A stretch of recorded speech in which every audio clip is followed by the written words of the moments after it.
This past weekend, I was up in Portland, as most of you know probably, and was leading a 2-day-long retreat, Saturday and Sunday, and very enjoyable, very good. And one of the highlights was an old friend showed up unexpectedly, who used to be an anagarika and a novice here for a couple of years in the very, very early days, the first couple of years. Another Michael D. Michael G, Michael K, and then I saw Michael D. And it was a delight to see him. We've seen each other over the years, but very infrequently when he gets down here. He lives in Washington State now. And, many years have passed, more than 25 years since he was here. And was just very much hit with how easy it was to just catch up, how to touch base, to feel familiar with. Of course, for both of us, many things in the conditioned realm have changed over 25 years. A lot has happened in both of our lives.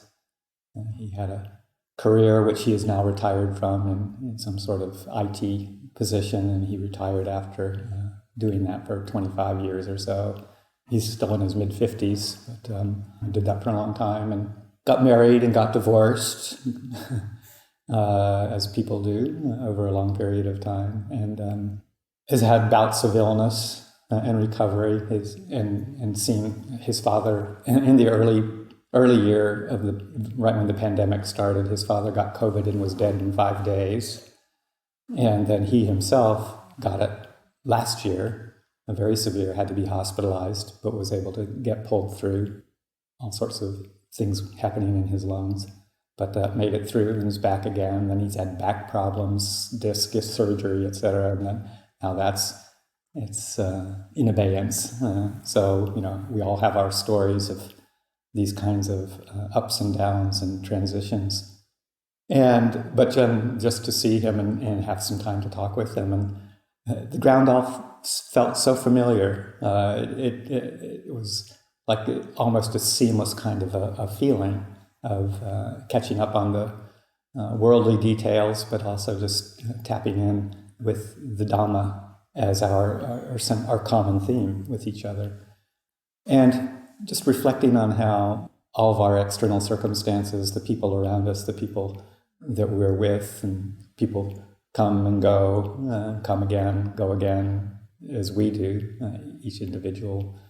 But if the common theme is Dhamma, then that is, it's almost like a timeless experience. And in our chanting, we refer to a quality of the Dhamma, akaliko, not bound in time, timeless.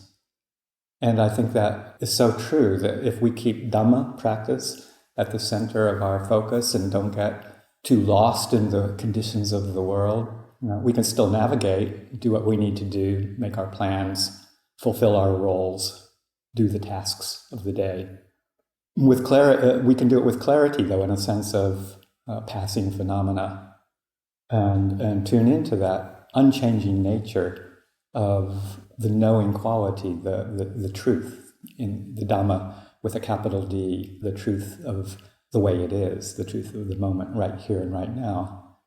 And then all the ways we deal with the world and the ways that we perceive other people and interact and form our relationships and watch them arise and change and pass away, that all becomes an experience of right here, right now, the timeless Dhamma, the knowing quality. And then when we make that the basis of our friendships, of our relationships, of our refuge in Sangha, then you meet up with somebody who you practiced with 25 years ago, and it's like, no time has passed, because time is more or less irrelevant at that level. So just tuning into this is the present moment. This is where it's happening. As Ajahn Sumedho would say, that the past is a memory, the future is unknown. Now is the knowing. There's a great story of that Ajahn Sumedho tells or has told, and now other people tell it of him, remembering when he first appeared at Wat Pah Nanachat as a young man, or not at Wat Pah Nanachat, at Wat Pah Pong in the very, very early days. And he was assigned the task, as everyone is, of sweeping the courtyards and the paths, and covered with leaves, vast expanse of area that needs to be swept every day, and he found himself kind of moving into a grumbly mood with the sweeping task, sort of along the lines of, I'm here to practice Dhamma, not sweep paths.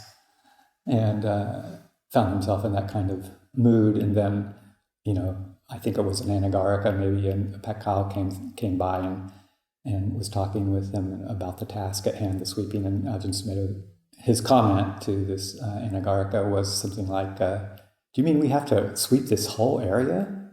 And the response was, no, you just have to sweep what's in front of your room. And so that was a story that he remembers and likes to tell about pulling himself back into this present moment. You don't need to look at all the leaves that need to be raked. You just need to keep your focus what's right in front of you, all the work to be done, all the tasks to be done, all the different things. Just you might know them sort of in the background, but it's just what's right in front of us that we need to pay attention to. And if we can do that at the same time that we're aware of where our mind is going to, whether it's the past or the future, then we can pull it back into right here and now, and that's where we can find the end of suffering. So I'll leave that for reflections.